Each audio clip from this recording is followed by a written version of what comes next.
Yo, what's up, guys? It is Phantom today with the review for Harley Quinn issue number 1 for Rebirth. I'm sort of getting back into reading the comics and getting all of them pretty much out with the reviews.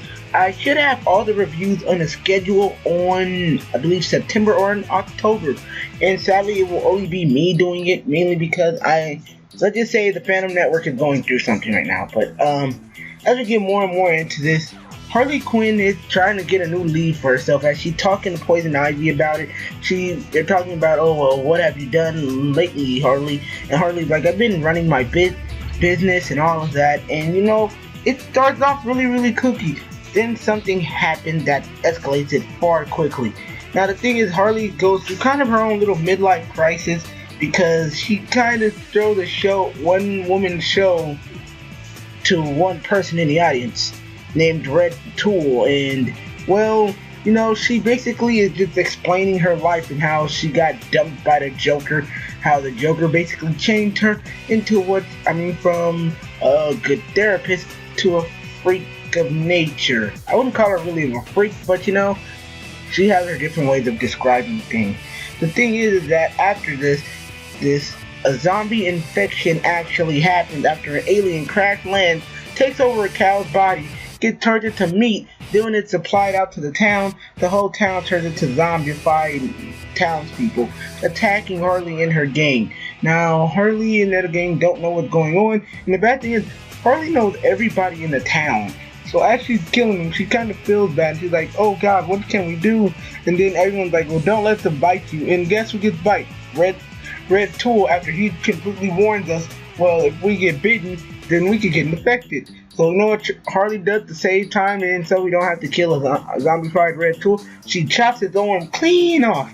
And well, during this, it's basically, the one thing I can give this comic book is that I really enjoy the art. Like, the art is something that I didn't expect to enjoy, and it's really, really well done, and it really does remind me of basically the older comic. You know that Jim Palmiotti is still on this, and he's still in charge of it, which is why there's so much good humor. But the thing is, when it comes to the pacing of the story, it can get weird, and the story is in general just kind of weird and out there. And I mean, come on, it's Harley Quinn and her gang fighting zombies, and the thing is that Harley is basically fighting them off and doing the best she can, but they're zombified people. What can she really do? So basically, she decides that they need to get up to the roof after chopping off Red Tool's arm. And Red Tool, he tries to kiss her, and she's like, really now? He's like, I might not make it. So what she does, she catapults him all the way to the doctor and all of that, so he can get his arm reattached and disinfected. And that's where the comic ends. To be honest, I have a lot to say about this comic, but keep it short. It's, I don't know, I don't hate it, and I will continue to read Harley Quinn Rebirth and continue to review it, but there is so much weirdness going on that it's hard to keep up with it. And the thing is that it is done very, very differently than most Harley Quinn comics are done, and all I have to say is it's something to, it's a nice little read, but it's nothing to go home about. So I'm going to just go off and give this a 7 out of 10.